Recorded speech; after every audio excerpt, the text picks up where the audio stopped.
The galactic civil war erupted across hundreds of star systems simultaneously as the Council's response to widespread rebellion escalated from economic pressure to military conquest.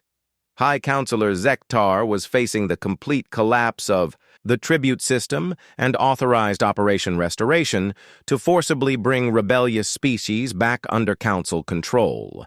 Admiral Helen Grant was now commanding the combined Human-Allied Defense Fleet from her flagship UES Constitution and watched enemy formations mass at the edge of the Sol system. The Council had assembled the largest military force in galactic history, with over 2,000 warships representing the full might of the founding races. Captain Steve Johnson reported from his position commanding the reconnaissance squadron that they are committing everything. Vorthon, dreadnoughts, and Nexari crystal fleets and hive bioships, plus forced conscripts from 12 tributary species, he said. If they break our defenses here, the rebellion ends. President Sullivan was coordinating the war effort from Earth's Emergency Command Center and opened communications with the Rebel Alliance. Leaders of the free galaxy, he said, humanity stands ready to defend not just our own independence, but the principle that no species should be enslaved by galactic bullies. The Allied fleet had grown dramatically since the early blockade. The Centauri. Republic contributed their powerful industrial ships, while the Altair Federation provided fast attack vessels perfectly suited for hit-and-run tactics. Over 300 species had formally joined the rebellion, contributing ships and crews and resources to the common defense. Dr. Susan Wright was now serving as Director of Allied Intelligence and had spent months analyzing Council military doctrine. Their strategy relies on overwhelming force applied through traditional hierarchical command structures, she reported. They expect us to meet them in conventional fleet battles where their numbers provide decisive advantage. Instead, humanity proposed a radically different approach. Rather than defending fixed positions, the Allied fleet would use superior technology and tactical flexibility to strike Council supply lines and communication networks and isolated formations.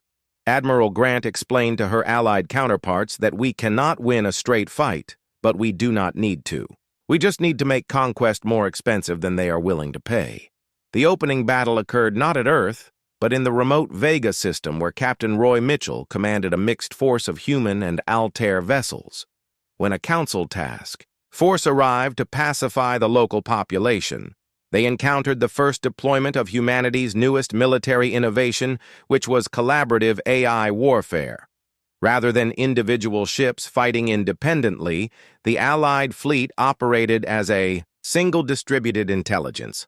Human quantum computers linked with Altair bio-neural networks and Centauri crystalline processors, creating a hybrid consciousness that could predict and counter enemy moves faster than any traditional command structure. The Battle of Vega lasted 8 hours and ended with the complete destruction of the Council task force. More importantly, Allied forces captured intact several enemy vessels, providing crucial intelligence about Council military capabilities and weaknesses. Admiral Kexvar was the Vorthon fleet commander and had never encountered such coordinated opposition. Their ships move like a school of fish, he reported to High Counselor Zektar. Individual vessels anticipate our tactics and coordinate responses before our orders reach our own ships. The psychological impact of Vega spread throughout both fleets. Council forces were accustomed to easy victories against technologically inferior opponents and discovered they were facing enemies who outmatched them in every category except raw numbers. Allied forces, meanwhile, gained confidence that their technological advantages could overcome numerical disadvantages. The war's character changed fundamentally when the rebellion moved beyond defensive operations to active liberation campaigns. Captain Linda Hayes was now commanding a full battle group and led the first raid deep into Council space to free tributary species held under military occupation. The liberation of Kepler Prime demonstrated humanity's evolving military doctrine. Rather than simply destroying Council forces, Allied fleets systematically dismantled the entire tribute collection apparatus. Orbital taxation platforms were disabled, and occupation forces were captured rather than killed, and local populations were given immediate access to communication networks to coordinate their own resistance. Captain Hayes explained to newly liberated Kepler civilians that we are not conquerors, but are offering you the same choice we demanded for ourselves, which is the right to determine your own destiny without external coercion. The liberation strategy proved devastatingly effective. Species that had remained neutral began openly supporting the rebellion as word spread about Allied forces that liberated rather than occupied, and that offered genuine choice rather than new forms of domination. High Counselor Zektar was facing military defeats and political defections throughout the galaxy and authorized increasingly desperate measures. Council forces began targeting civilian populations, hoping to terrorize rebellious species into submission. The massacre at New Geneva changed everything, when Vorthon forces deliberately destroyed a human agricultural colony, killing over 2 million civilians. Humanity's response shocked even their allies.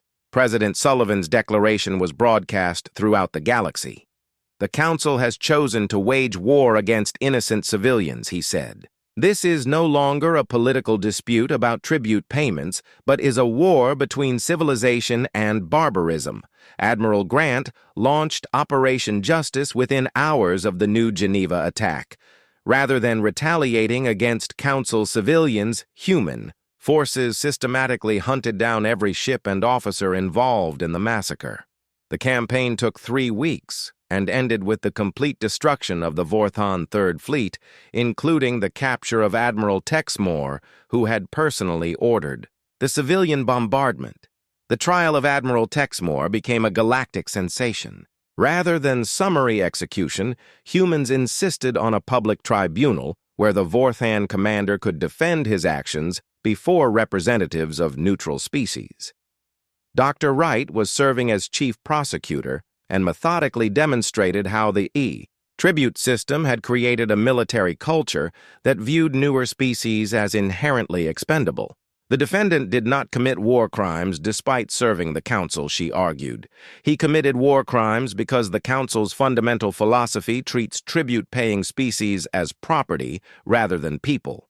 The trial's broadcasts reached every inhabited system in the galaxy, providing species throughout Council space with their first exposure to concepts like due process and individual rights and governmental accountability. The impact was revolutionary. Neutral species began demanding reforms to Council military policies. Tributary populations organized protests against their own government's support for the war.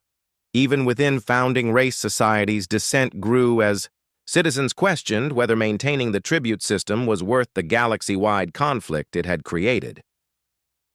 The war's turning point came when the Silicon League, which was the galaxy's artificial intelligence collective, formally joined the rebellion. Their quantum processing networks provided Allied forces with computational advantages that made Council coordination virtually impossible. Allied Intelligence Director Wright reported that every communication and every tactical plan and every strategic decision the AI networks can analyze and counter faster than biological minds can formulate responses. High Counselor Zektar was watching his forces suffer defeat after defeat and made a fatal decision. He authorized the use of planet-killer weapons against rebellious worlds, hoping that the threat of genocide would break Allied resistance. The weapon deployment against the Rigel system was intended as a demonstration and a warning that the Council retained ultimate power over life and death. Instead, it became the final catalyst that unified the galaxy against the founding races.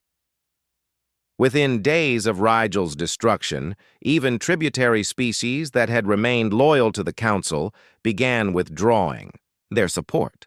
The systematic annihilation of an entire star system crossed moral lines that no intelligent species could accept. The Battle of the Council homeworld began 1 year after humanity's initial refusal to pay tribute. Allied forces, now representing over 800 species, surrounded the Vorthan capital with the largest fleet in galactic history. But rather than bombardment or invasion, Admiral Grant transmitted a simple message. "This is Admiral Grant of the Allied Liberation Fleet," she said.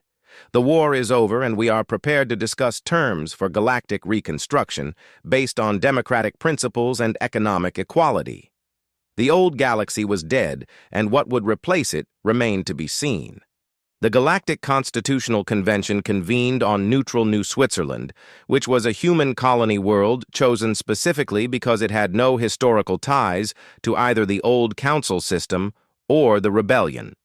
For 6 months, representatives from over 900 species gathered to design a new form of galactic government based on principles that had seemed impossible just 2 years earlier. Ambassador Lisa Carter was now serving as humanity's chief delegate and opened the Historics session with words that would be remembered for millennia. "We gather not as conquerors and conquered, but as equals seeking to build a galaxy where every species has the right to chart its own destiny," she said. The challenges were immense. How do you create democratic institutions spanning thousands of light years, and how do you balance the needs of ancient, powerful civilizations with newly emergent species, and how do you prevent the concentration of power that had enabled the tribute system in the first place? Dr. Susan Wright was leading the Constitutional Design Committee and had spent months studying governmental systems from across human history and alien civilizations. The key insight she explained to the assembled delegates is that sustainable government requires consent of the governed. The moment any system depends on coercion rather than voluntary participation, it begins the path toward tyranny. The former founding races approached the convention with varying degrees of acceptance. The Nexari, who were always the most practical, embraced the opportunity to rebuild their reputation through constructive participation. Councillor Thexavia was now serving as the Nexari Republic's democratically elected representative and admitted publicly that the tribute system had corrupted her people's values. "For 3,000 years we told ourselves that dominion over other species was necessary for galactic stability," she testified before the Economic Justice Committee. "In truth, we had simply become addicted to wealth we had not earned and living in luxury subsidized by the suffering of others." The Vorthan Empire proved more resistant to change. High Counselor Zektar was now facing war crimes tribunals and continued to insist that hierarchy and tribute were natural laws that could not be repealed by democratic sentiment. However, a new generation of Vorthan leaders led by Reform Minister Velzar embraced the opportunity for redemption. "The empire must evolve or become extinct," Velzar declared. "Our choice is between adapting to a democratic galaxy or becoming a historical curiosity remembered only for our failures." The Hive Collective faced unique challenges in adapting to democratic principles. Their bio-neural networks made individual autonomy difficult to conceptualize, while their collective consciousness struggled with concepts of personal rights and individual representation. The breakthrough came when Dr. Alan Brooks, who was humanity's leading alien life scientist, proposed treating hive colonies as individual democratic units rather than forcing artificial individuality onto collective minds. Democracy means self-determination, he argued, not conformity to human concepts of personhood. The economic reconstruction proved even more complex than political reform. Centuries of tribute extraction had created massive wealth disparities between founding and tributary species. Simply ending tribute payments would not restore the stolen prosperity of exploited worlds. President Sullivan was now serving as Earth's representative to the Galactic Economic Commission and proposed the Reconstruction Protocol. Species that benefited from tribute extraction have a moral obligation to assist in rebuilding the economies they helped damage, he said. This is not punishment, but is restoration of justice. The protocol established development funds financed primarily by the former founding races, who contributed technological expertise and infrastructure investment and direct economic assistance to rebuild tributary economies. The program was voluntary, but politically essential for species seeking to maintain legitimacy in the new galaxy. Admiral Helen Grant was transitioning from military to civilian leadership as Director of Galactic Security and faced the challenge of creating new defense arrangements. The Allied Liberation Fleet had proven that technological superiority and tactical innovation could overcome numerical advantages, but how do you maintain security without recreating the military dominance that enabled the tribute system? The solution was the Mutual Defense Compact, which was a voluntary association where member species contributed to collective security based on capability rather than obligation. Rather than forced conscription, the compact relied on professional volunteer forces drawn from species that chose military service as their contribution to galactic stability. Security should protect freedom, not threaten it, Admiral Grant explained to the Defense Planning Committee. The moment military force becomes a tool of economic exploitation rather than mutual protection, we have started down the same path that created the tribute system. The most controversial issue was how to handle former council officials who had participated in the tribute system. Some allied species demanded widespread tribunals and punishment for collaboration with economic oppression. Others argued that reconciliation required forgiveness and integration rather than retribution. Captain Jake Morrison was now heading the Truth and Reconciliation Commission and advocated for a middle path, which was accountability without vengeance. Justice means acknowledging harm and working to repair it, he testified. Revenge means perpetuating cycles of conflict that ultimately serve no one's interests. The Commission's recommendations balanced individual accountability with systemic reform. Officials who had personally committed war crimes faced prosecution, while those who had simply administered the tribute system were required to participate in reconstruction efforts and public acknowledgement of the system's injustices. The new Galactic Federation's founding document, known as the Universal Charter, established principles that would have seemed revolutionary just years earlier. All intelligent species possess inherent rights to self-determination and economic autonomy and cultural preservation. No species may be compelled to provide tribute or taxation or service to others without voluntary consent expressed through democratic processes. Economic relationships between species must be based on mutual benefit rather than exploitation. Military force may only be used for collective defense, never for economic coercion or political domination. Captain Linda Hayes was now commanding the Federation's first integrated starship with crew members from 12 different species and reflected on the transformation during the Charter's signing ceremony. 2 years ago, the galaxy was ruled by fear and greed, she said. Today, we are choosing to be governed by hope and cooperation. The signing ceremony itself demonstrated how profoundly the galaxy had changed. Instead of the Council's hierarchical chambers, where founding races dominated elevated platforms while tributary species occupied lower tiers, the Federation Assembly featured circular seating where every species held equal status. President Sullivan was delivering humanity's signature statement and addressed not just the assembled delegates, but the billions of beings throughout the galaxy watching the historic moment. Today, we do not just establish a new government, he said. We prove that intelligence and cooperation can triumph over force and exploitation, and we demonstrate that democracy is not just humanity's gift to the galaxy, but the galaxy's gift to itself. The ceremony concluded with an unexpected moment that symbolized the new galaxy's potential. High Counselor Zektar, who was the architect of the tribute system and symbol of the old order's resistance to change, approached the podium one final time. I have spent 3,000 years believing that strength meant domination, he said slowly, and his golden scales were dulled with age and defeat. I was wrong because true strength means building others up rather than tearing them down.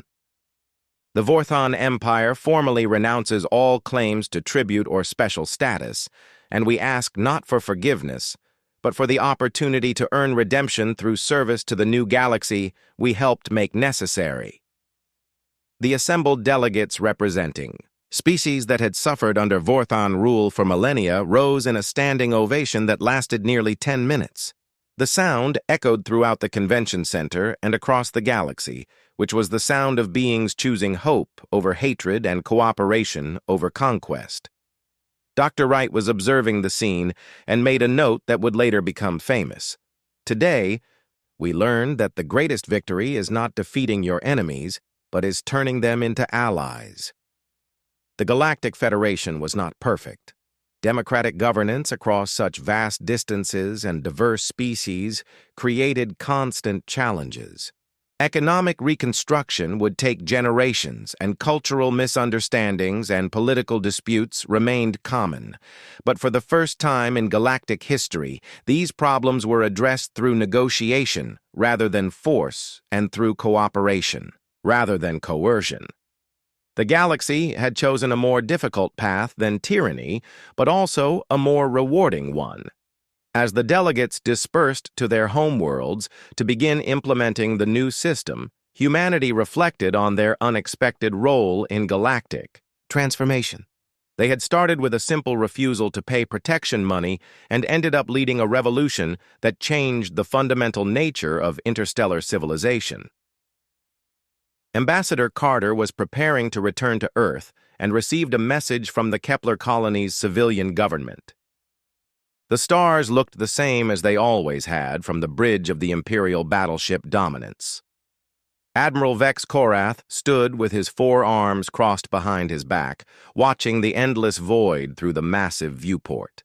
His scaled purple skin reflected the soft blue glow of the ship's displays. The Galactic Empire had ruled this part of space for 3,000 years, and today felt like any other day of routine patrol. Lieutenant Zex handed him a data pad with the weekly intelligence reports. Korath's yellow eyes scanned through the usual updates about trade routes, minor pirate activities, and primitive species monitoring.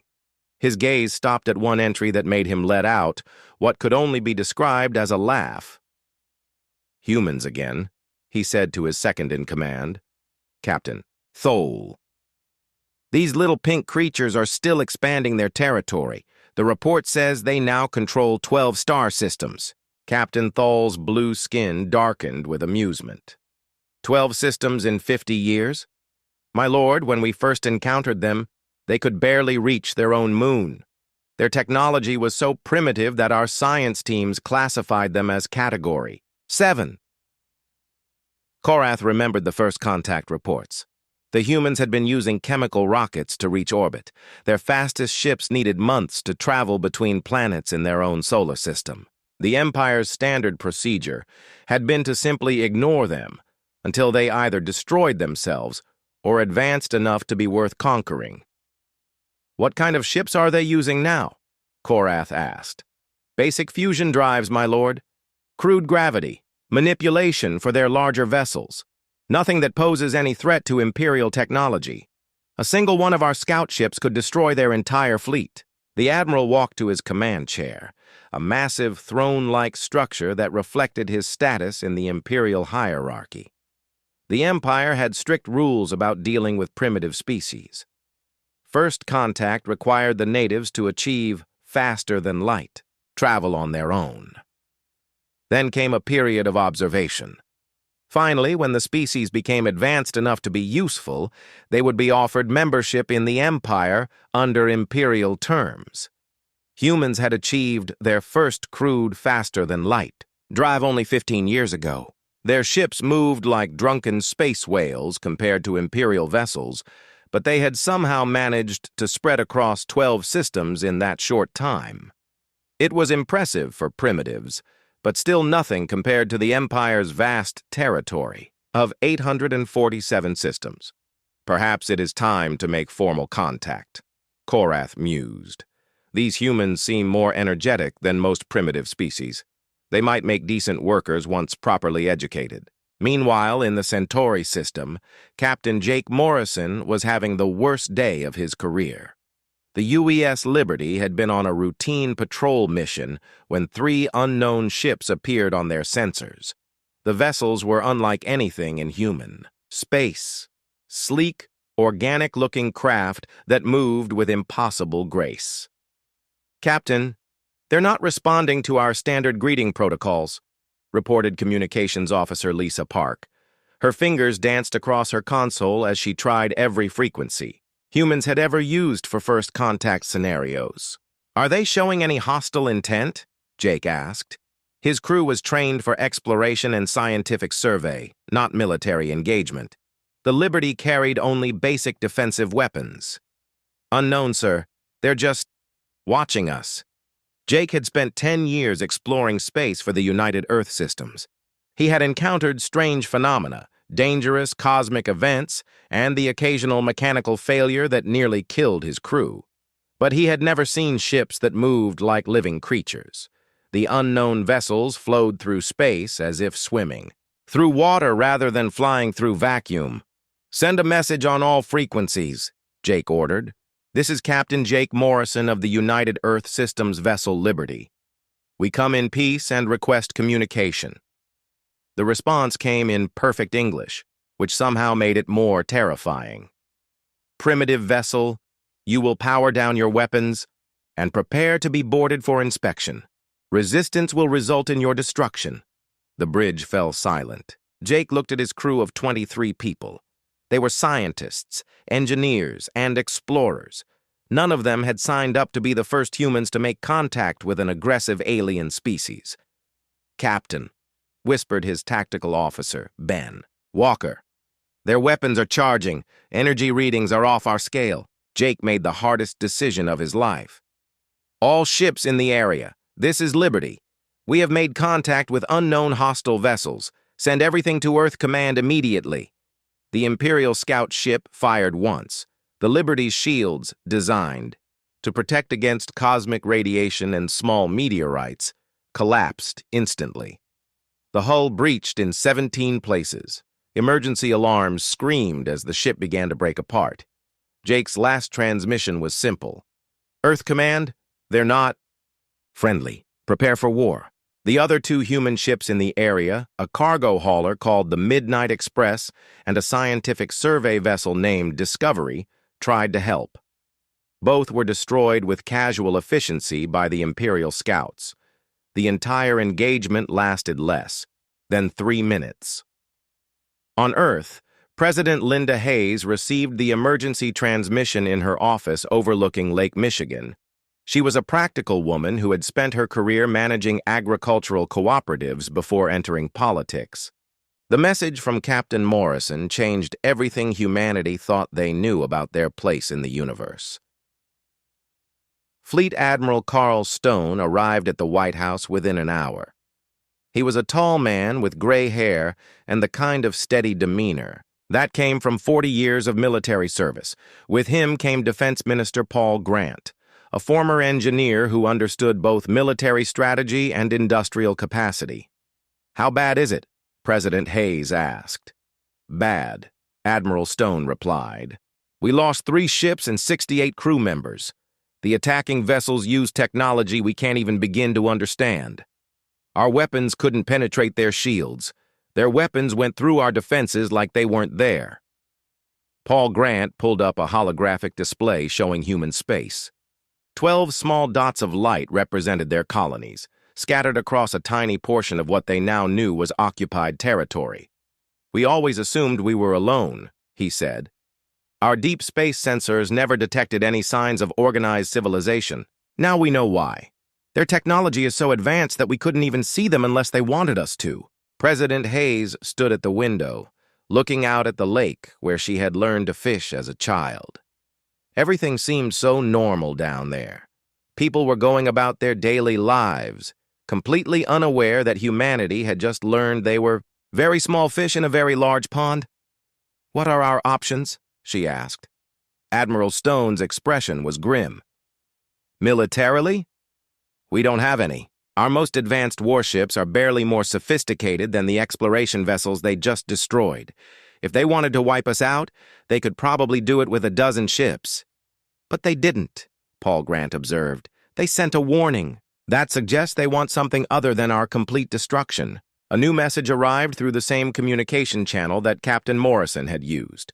The translation was again in perfect English, which meant these aliens had been studying humanity for some time.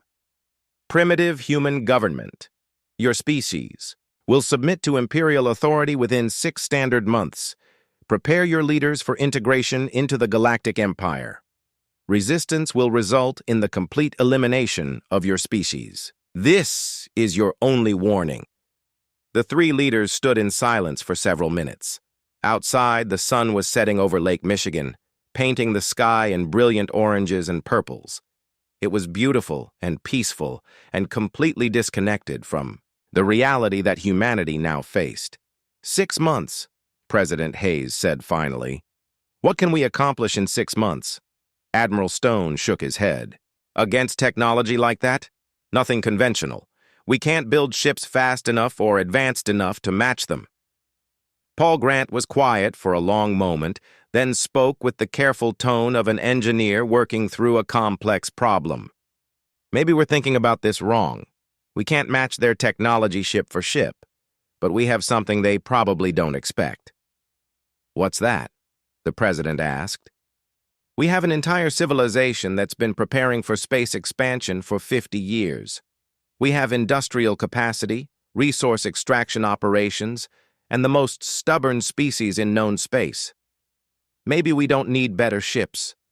Maybe we just need more ships. The meeting that followed would change the course of human history. They were not going to surrender, and they were not going to fight a conventional war. They were going to do something that no species in the galaxy had ever attempted. They were going to weaponize their entire civilization. The message from the Galactic Empire spread across human space within hours. Every colony, every space station, every mining operation received the same ultimatum. 6 months to surrender or face complete destruction. Most civilizations would have spent those months trying to negotiate or preparing for evacuation. Humans did something entirely different. Dr. Lisa Park stood in the main assembly hall of Luna Station, addressing a crowd of civilian engineers, cargo pilots, and mining supervisors. She had been pulled from her research position at the Institute for Advanced Propulsion to lead something called Project Wildcard. The name suited the completely insane plan they were about to attempt. We cannot build military ships fast enough to match Imperial technology, she told the assembled crowd. But we can convert every civilian vessel in human space into something that can fight. Your cargo haulers, passenger ships, mining vessels, research platforms, even pleasure craft. Everything that can move through space will become part of our defense fleet. Captain Ben Walker had been reassigned from exploration duty to oversee the strangest procurement operation in military history. His new job was to convince civilian ship owners to volunteer their vessels for conversion to military use. He expected resistance, long negotiations, maybe even some refusals. Instead, he found himself overwhelmed by volunteers. The captain of a grain transport called the Prairie Wind was typical of the response. Maria Santos had spent 15 years hauling agricultural products between Earth and the farming colonies. When Ben explained what they needed, she simply asked how quickly they could start the conversion work.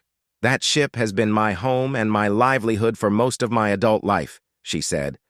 But if these aliens think they can just show up and tell us how to live, they picked the wrong species. What do you need me to do? Similar conversations were happening across human space. The owner of a luxury passenger liner immediately offered his ship for conversion. Mining companies volunteered their entire fleets. Even the operators of small personal craft wanted to contribute to the war effort. Within weeks, nearly 3,000 civilian vessels had been volunteered for military conversion. The conversion process itself was unlike anything attempted in the history of warfare. Dr. Park's teams stripped passenger compartments to make room for weapon systems. They removed cargo holds to install missile launchers. They replaced life support systems designed for comfort with military-grade equipment designed for survival. The work was being done at every major shipyard and space station in human territory. On Ceres Station, Technicians were converting mining ships into kinetic bombardment platforms. The massive ore haulers that normally carried raw materials could easily carry chunks of dense metal accelerated to incredible speeds. Simple physics made them devastatingly effective weapons. Colonel Susan Wright found herself training the most unusual military force in human history. Her new recruits were not professional soldiers. They were merchant marine officers, mining supervisors, cruise ship captains, and freight haulers. Most had never fired a weapon larger than a personal sidearm. None had any experience with space combat, but they all understood how to operate spacecraft in dangerous conditions. They knew how to coordinate complex operations across vast distances. They understood logistics, resource management, and emergency procedures. Colonel Wright realized that these civilian skills might be more valuable than traditional military training. "You already know how to work as a team under pressure," she told a group of former cargo pilots. "You understand how to manage supplies, navigate dangerous space, and respond to emergencies. We just need to teach you to think of enemy ships as navigation hazards that shoot back." The training program focused on tactics that played to civilian strengths. Instead of teaching complex military maneuvers, they emphasized the kind of coordinated group operations that civilian crews used every day. Convoy protection became fleet defense. Emergency rescue procedures became combat recovery operations. Even customer service skills proved useful for coordinating communications between hundreds of different ship types. Meanwhile, the Imperial Intelligence Network was completely missing the significance of what humans were doing. Their surveillance systems were designed to monitor military buildups by advanced civilizations. They looked for new shipyards, weapons factories, and fleet concentrations. Instead, they saw increased civilian shipping, expanded mining operations, and what appeared to be a massive infrastructure improvement project. Admiral Korath received regular reports about human activities during the 6-month ultimatum period. The intelligence summary suggested that humans were preparing for evacuation rather than resistance. Civilian ship movements had increased dramatically, but there were no signs of military preparation, no new warships under construction, no weapons testing, no fleet exercises. They appear to be moving their population and resources away from their core systems, his intelligence officer reported, possibly preparing for voluntary relocation to avoid conflict. This interpretation made perfect sense to Imperial strategists. Most primitive species, when faced with overwhelming force, chose survival over pointless resistance. The increased shipping activity looked like exactly what a smart but outmatched civilization would do when preparing to abandon their territory. The Empire's surveillance technology was so advanced that it could detect individual ship movements across vast distances. But it was programmed to identify threats based on Imperial military doctrine. A cargo ship carrying grain was categorized as a civilian transport.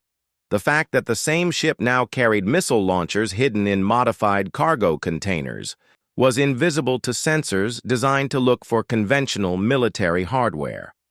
Dr. Park's engineers had solved the weapons problem using the same approach they applied to every other challenge. They used existing technology in new ways rather than trying to invent advanced systems they could not build quickly enough.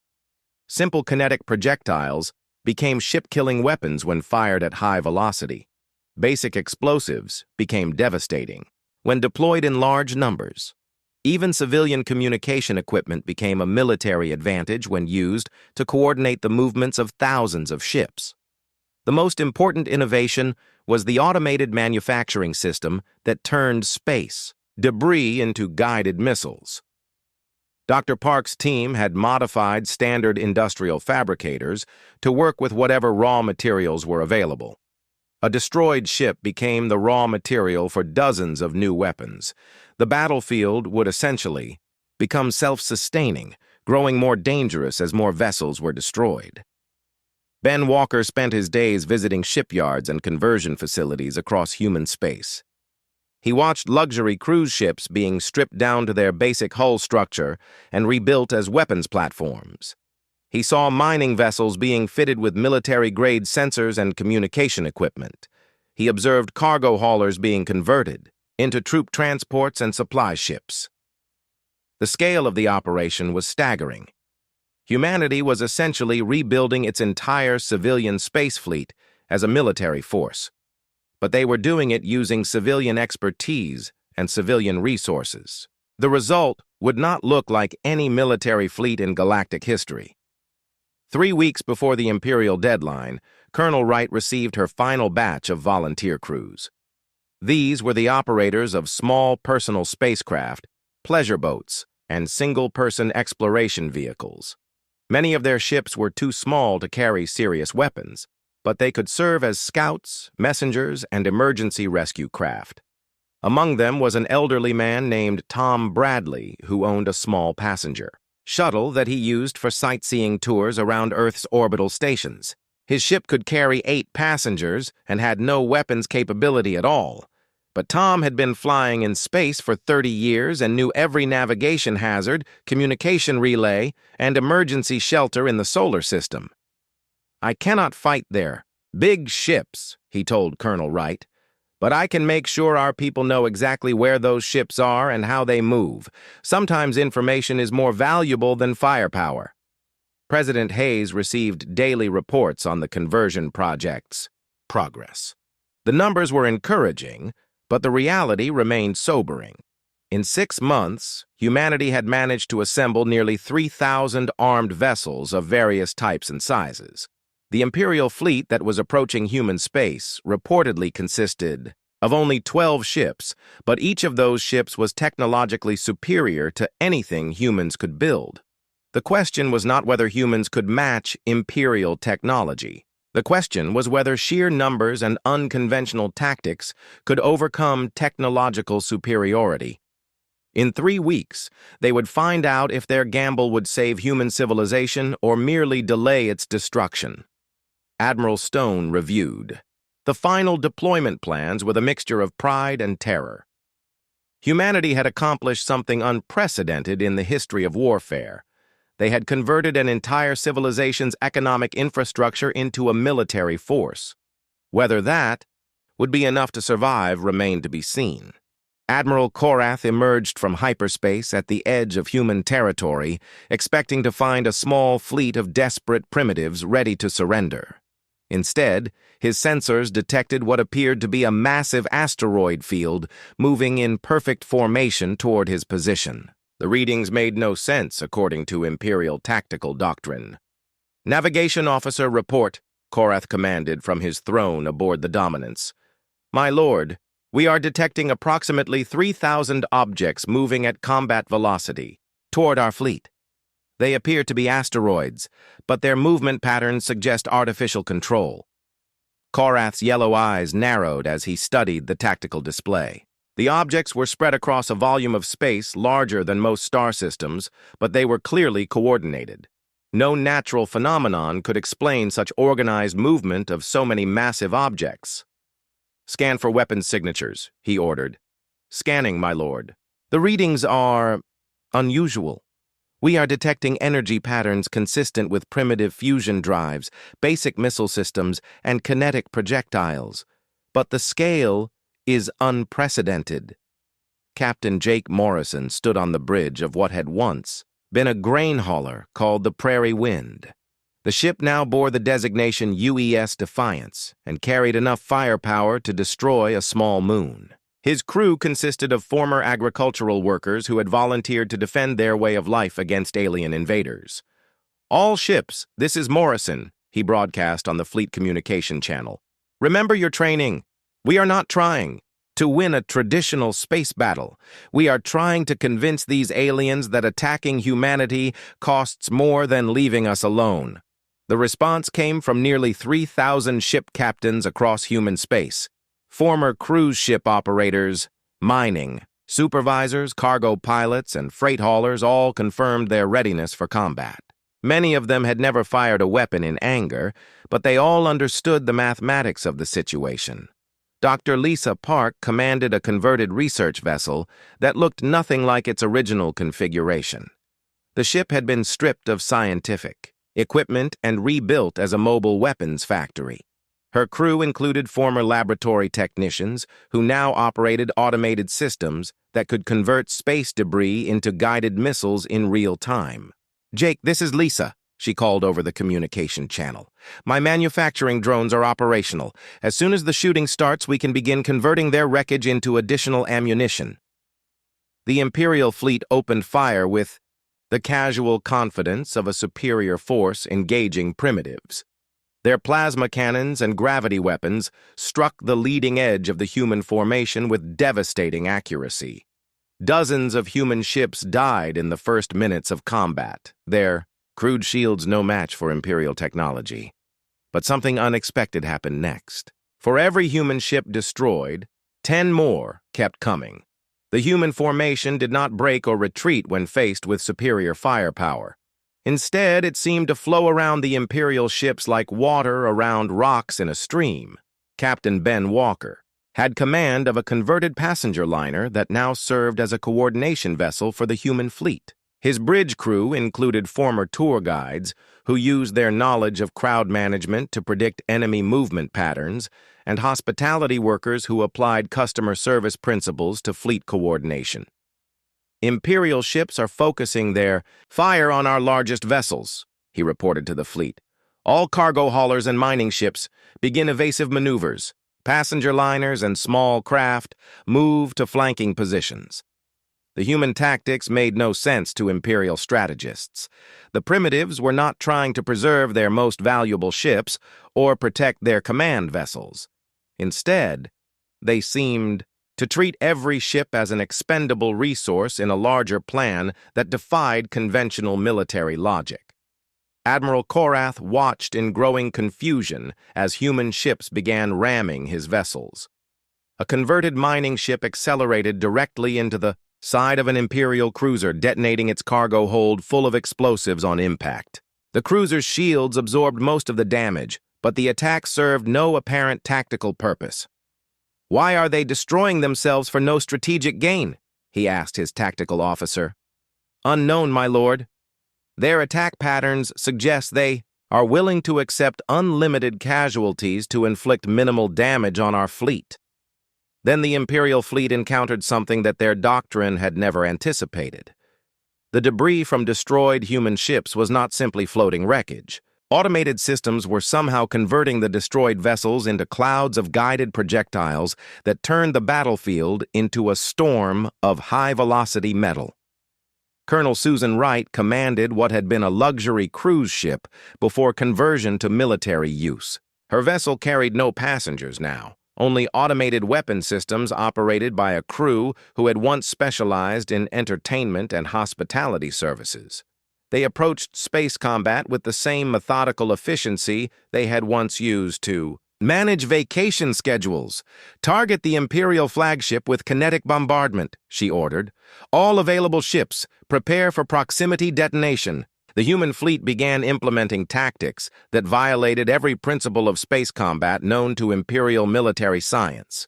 Ships would accelerate to ramming speed, then eject their crews in escape pods before impact. Unmanned vessels would detonate themselves as proximity mines. Cargo ships would dump their holds full of simple metal projectiles into the path of Imperial vessels. Most shocking of all, the humans coordinated these seemingly suicidal attacks with cold mathematical precision. Every ramming attack was timed to force Imperial ships into the path of kinetic bombardments. Every proximity detonation was calculated to create debris fields that would damage multiple enemy vessels. Dr. Park's converted research vessel proved to be the most effective weapon in the human arsenal. Her automated manufacturing systems consumed the wreckage of both human and Imperial ships, converting the raw materials into guided missiles that could be produced faster than they could be destroyed. "Jake, I am tracking 17 Imperial vessels with hull breaches," she reported. "My drones are converting their armor plating into penetrator rounds. We should have enough ammunition to keep fighting for days." Admiral Korath realized with mounting horror that he was not fighting a military fleet in any sense that Imperial doctrine recognized. He was fighting an entire civilization's economic infrastructure that had been weaponized overnight. Every human vessel represented not just military hardware, but years of civilian expertise in logistics, navigation, and resource management, applied to warfare. The Imperial ships began to retreat, not because they were militarily defeated, but because continuing the engagement made no tactical sense. The humans demonstrated an approach to combat that treated ships as raw materials rather than strategic assets. They could apparently sustain casualties at rates that would destroy any conventional military force. "My lord," his communication officer reported, "we are receiving a transmission from the human fleet." The message came from Captain Morrison aboard the Defiance. His voice was calm and professional, as if he were negotiating a shipping contract rather than conducting space warfare. "Imperial Fleet, this is the Human Defense Force. You have seen what we are willing to do to defend our territory. We can continue this engagement indefinitely. Our manufacturing capacity exceeds your ability to destroy our ships. We suggest you reconsider your position." Korath looked at his tactical display. His 12 ships had destroyed nearly 800 human vessels, but the remaining human fleet was actually more dangerous than when the battle began. The automated systems were converting battlefield debris into new weapons faster than Imperial forces could eliminate them. The human fleet made no attempt to pursue the retreating Imperial ships. Instead, they immediately began salvage operations, treating the battlefield like an industrial site. Korath watched in fascination as human crews began dismantling Imperial wreckage with the efficiency of a commercial recycling operation. "Tactical analysis," he ordered. "My lord, the humans have demonstrated the ability to convert any available materials into weapons systems. They appear to treat warfare as an industrial process rather than a military campaign. Their casualties were severe, but their overall capability has actually increased during the engagement." Admiral Korath made the hardest decision of his military career. He opened a communication channel to Imperial High Command and transmitted a message that would change galactic politics forever. "Command, this is Admiral Korath. Recommend immediate reclassification of human species. This is not a primitive civilization. This is a post-scarcity industrial complex that has weaponized its entire economic base. They do not have a military. They are a military. Request permission to negotiate terms of withdrawal." The battle that Imperial planners expected to last hours had stretched into days, and the humans showed no signs of weakening. If anything, they were growing stronger as the engagement continued. Korath had encountered something unprecedented in 3,000 years of Imperial expansion. A species that treated war as just another engineering problem to be solved with sufficient resources and creativity.